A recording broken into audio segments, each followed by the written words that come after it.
I was just a teacher hired by Anita Brightman.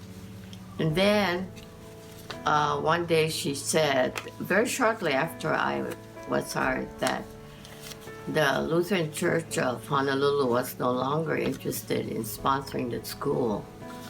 So fortunately, Pastor Gallagher, Harold Gallagher, had heard about that, saw Mrs. Brightman and how desperate Mrs. Brightman felt, and how he didn't want to see the school closed, and really nobody went.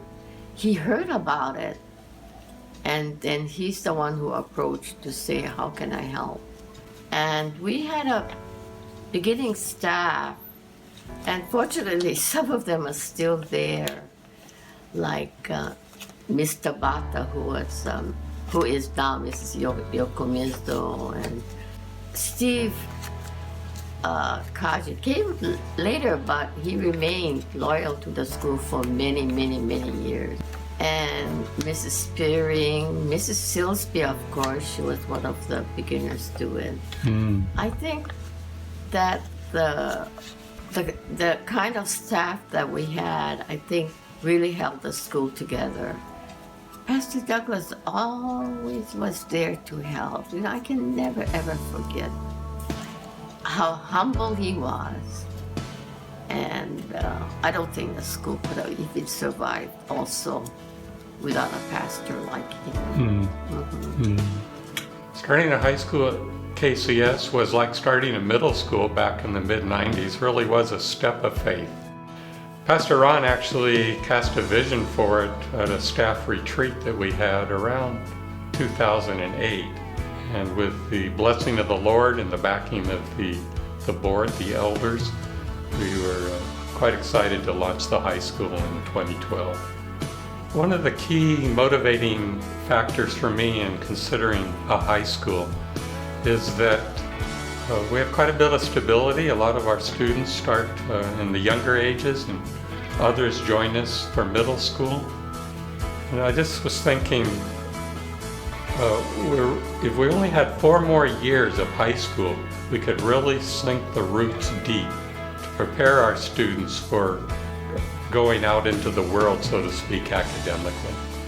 My time at KCS never overlapped with Mrs. Helen McKenzie, but I've heard wonderful things about her. Staff have said that she always had their backs.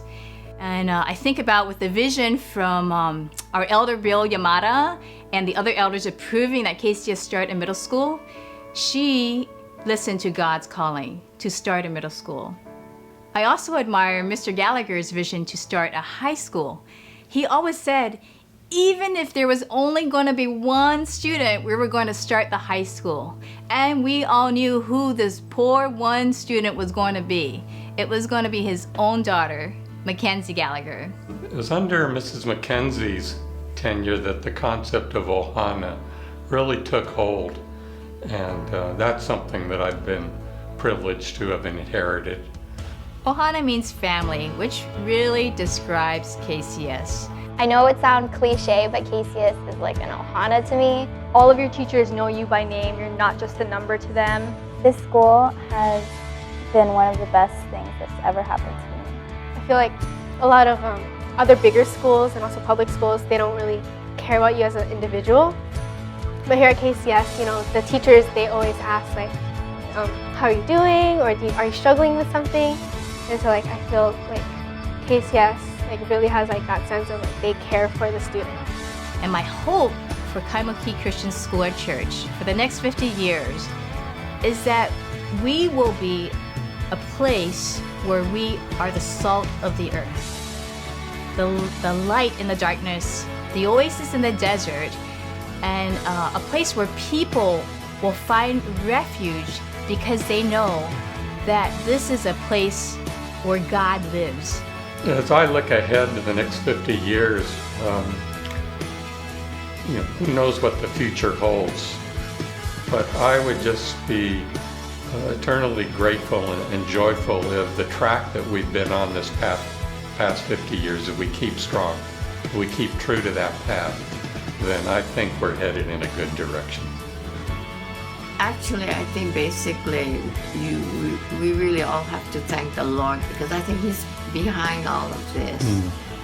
And without that kind of support and knowing that you will get the help when you need it, it always helps. And I think that's the story of the survival and the growth of Kaimuki Christian School.